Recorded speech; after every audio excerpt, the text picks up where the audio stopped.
আমি আমার খালাতো বোনকে ভীষণ পছন্দ ও ভালোবাসি।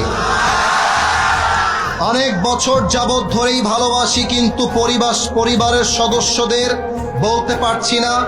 আমার বাবা মা এখানে আছেন, আপনি একটু তাদেরকে বুঝিয়ে বলবেন। কিরে, তোর কি আমাকে ঘটক মনে হয় না কি রে?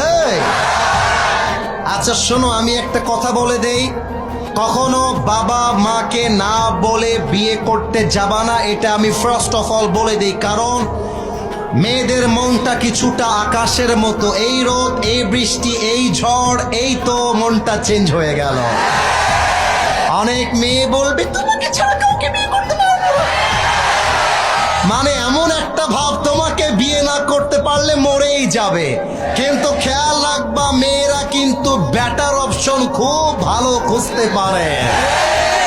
আজকে তোমাকে বেটার মনে হচ্ছে, তোমাকে বলছে আই লাভ ইউ, কালকে আরেকটা টাকাওয়ালা পাইলে, অনেক মেয়ে তো এমন আছে টাকাওয়ালা আর সরকারি চাকরি পাইলে বুইড়া মুইড়া দেখার টাইম নাই, টাকলার সঙ্গে বিয়ে পিড়িতে বসে যায়।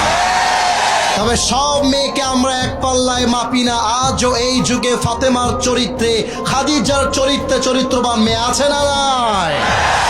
অতএব আমি বলবো, আগে বাপ মায়ের পা ধরবা, বলবা আব্বা अगर मुझे जिंदा देखना था चाहते हो तो मुझे प्लीज शादी करा दो। আমি তো সব যুবকদেরকে মোটিভেট করে একটা কথা ঢাকাতেও বলেছিলাম, ঢাকাতে বলার পরে আজকে আবার বলছি, এটা আমার কথা মাইন্ডে নেওয়া যাবে না, আমি বুঝে বুঝে বলছি।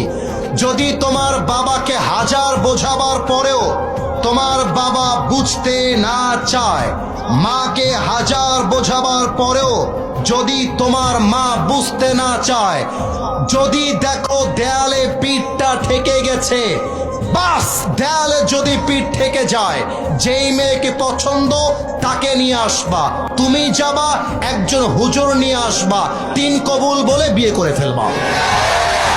এবং আব্বাকে এসে বলবা, আব্বা তোমার পায়ে আমি বহুবার ধরেছি, আব্বা তোমার হাতে বহুবার ধরেছি, আব্বা তুমি আমাকে বিয়ে দিতে চাও নাই, এবার আমি বিয়ে করে ফেলেছি, কার কি মন চায় করো, আই ডোন্ট কেয়ার।